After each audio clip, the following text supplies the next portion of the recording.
Alrighty, y'all, welcome back to the Complete Husband's Handbook podcast. My name is Daniel, and today I've got a simple question for you. Are you a leader?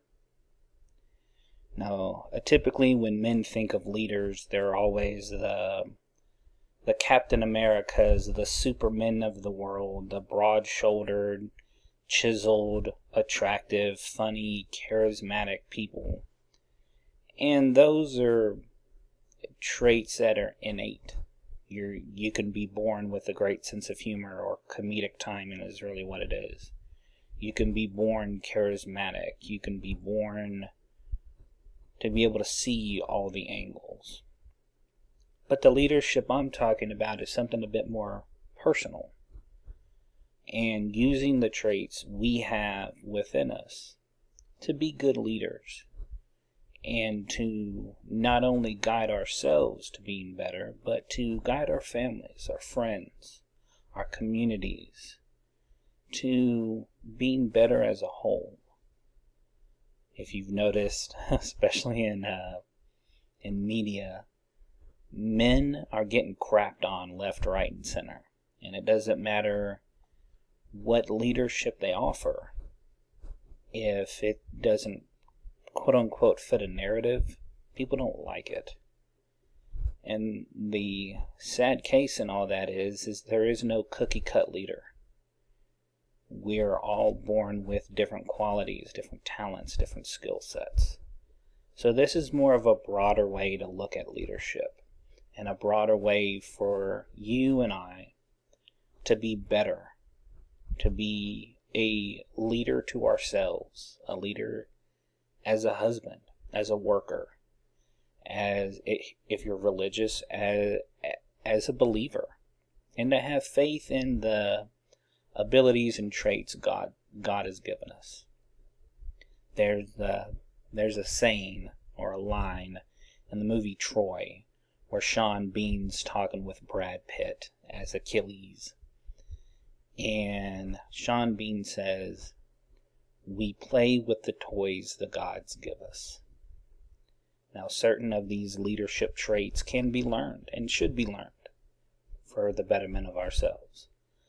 But we need to take a serious look at what makes us, us, and how we can hone those skills and hone those traits to be better people, be better husbands, better men, better sons, better brothers.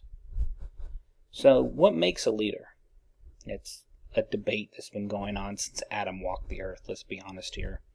Each society has their own particular idea, whether they're a warrior society or one that's focused on exploration, science, or whatever the case may be.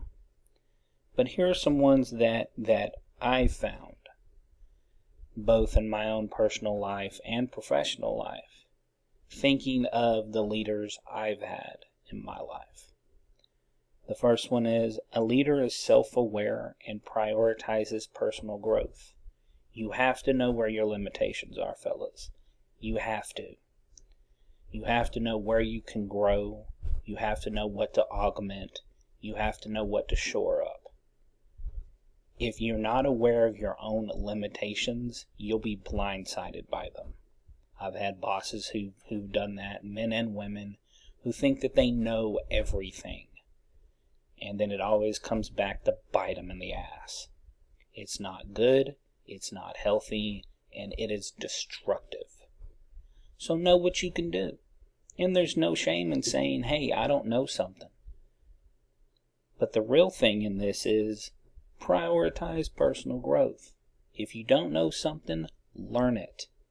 It can be a learning from a coworker, learning from someone who you're in charge of, learning a new skill set from the modulars at work, learning from your wife, learning from your kids.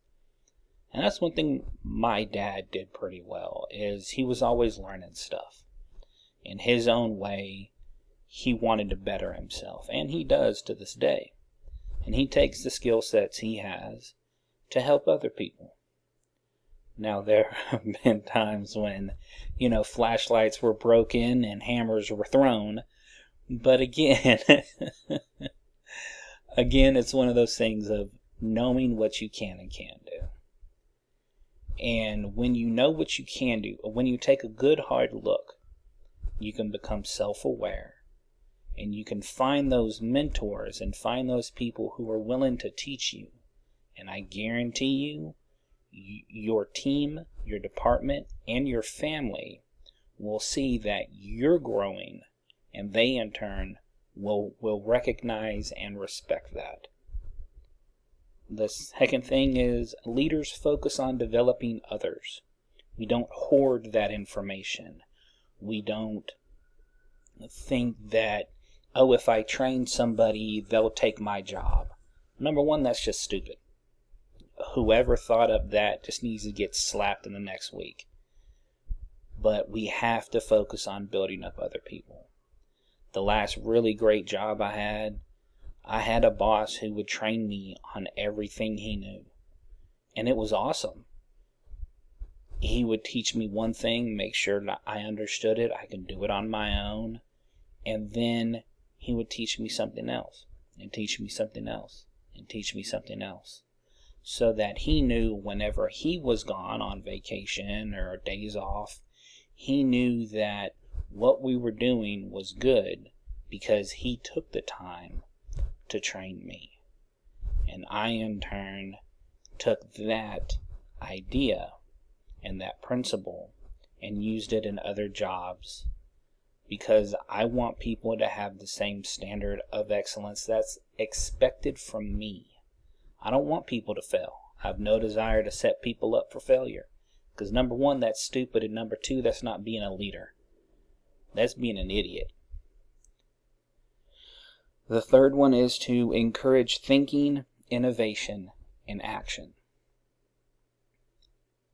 Now, there are times when we have to make split-second decisions based on the information we have at the time.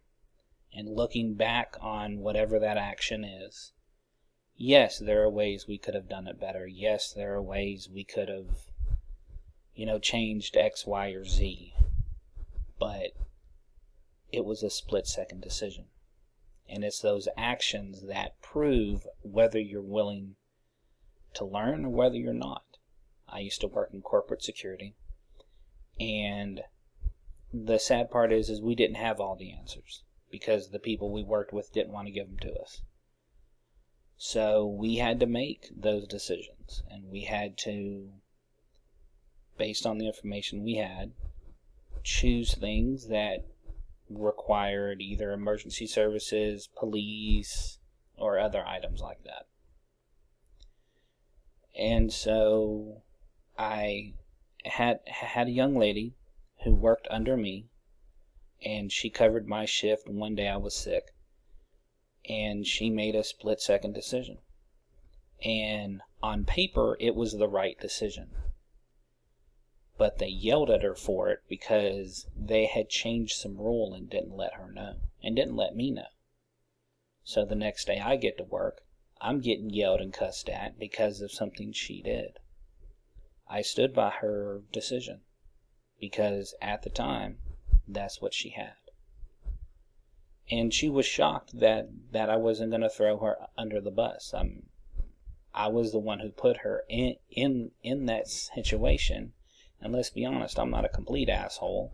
So I'm not going to throw someone under the bus for something that I wasn't there to see.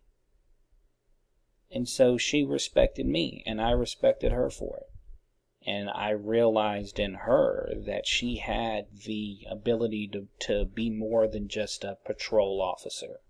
She had leadership skills. She wanted to learn. She was teachable. So I taught her everything I knew.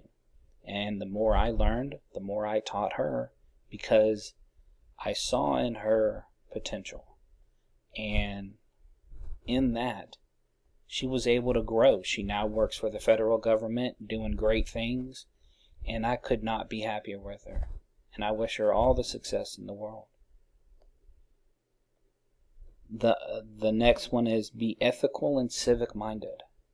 Now this might seem a little political, but hear me out. To be ethical, you have to treat everyone the same. The rules are the rules, whether they're policies, procedures, actual laws, whatever the case may be. Everyone has to follow the rules. If there's exceptions, people need to know. If there's not, then you have to enforce the rules. And where there are times when we just don't want to, there are times, oh, well, this is a buddy of mine, or oh, he's a friend, or oh, we work well together. It's the idea that if you're not ethical, if you begin to twist things for your own advantage and show favoritism, nepotism, and all the other isms that there are, no one respects you. No one will look at you and go, man, that's a leader. No one will go for you for help. Even the people you tend to favor won't look at you the same. I've seen this in my own professional life. I worked at a place right around the time of the George Floyd incident, and it divided the team I was part of. On the one hand, people just wanted to move past it. On the other hand, people are hyper-focused on it. And the guy who was our leader is like, hey, look, regardless of how you feel, we need to get to work. Okay, we've got stuff to do. And each day he would say that, and he would expect people to work. And because of that, we had less and less incidents, less and less politics got involved. We knew what was expected from him, so we respected him enough because he treated everyone the same. Not only that, but he got his butt to work. And that, to me, is being civic-minded. You participate in your community. Whether your community is your house, whether your community is your church, work, whatever it is, you participate. You just don't give orders and sit on your butt and twiddle your thumbs in the office. You engage. You go out. You check on your team. You check on your workers. If they need any help, help them. Participate. Be one with the team. And I guarantee you, a lot of the problems that could have arose won't be there because you're there. Because people respect you when they know you respect them. The last one is be an effective communicator. Whether that means one-on-one, whether that means in a group, a division, a department, you have to know how to communicate. And a lot of that is getting to know people. You're not going to talk about cars with someone who, doesn't give a rat's butt about them. Learn about people. Engage with them. See what you can do. I don't understand the game of golf. I don't. All I know is there's 3 different club types, and the lower score wins. And if you get a hole-in-one, that's the best thing to get. I have friends of mine who love golf. I mean, absolutely love it. A friend of mine used to play golf, semi-professionally. And I would ask him stuff about it because I don't know what a birdie or bogey or eagle is. I don't know what those things are. But because I knew it was important to him, we would talk about it. And he would talk about this course and that course and the PGA and this stuff and that stuff. And I had no idea what he was talking about most of the time. But to see the energy and to see the excitement he had for the game, to me, it's always, he's the golf guy.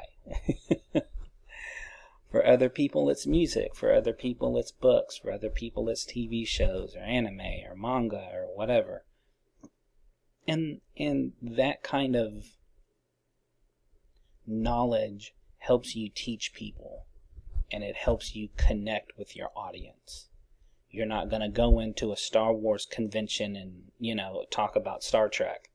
That's just, that's a bit taboo.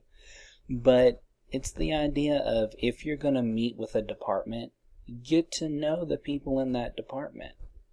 If you're going to talk to a business, get to know the business. Especially if you're interviewing with that business to get a job there. Learn about the business. Know what they do. Know the different departments. Do some research. And that all falls into communication. Not just that, but we need to be leaders in our homes. And so we need to especially learn to communicate with our wife and kids. Know what they're interested in. Know what they like. Know what they don't like. And so I hope this has helped. And I hope that we can be better leaders and not just go with the flow. Augment what we have, learn more skill sets, and be a better man and a better husband. And I'm going to talk with y'all on the next one.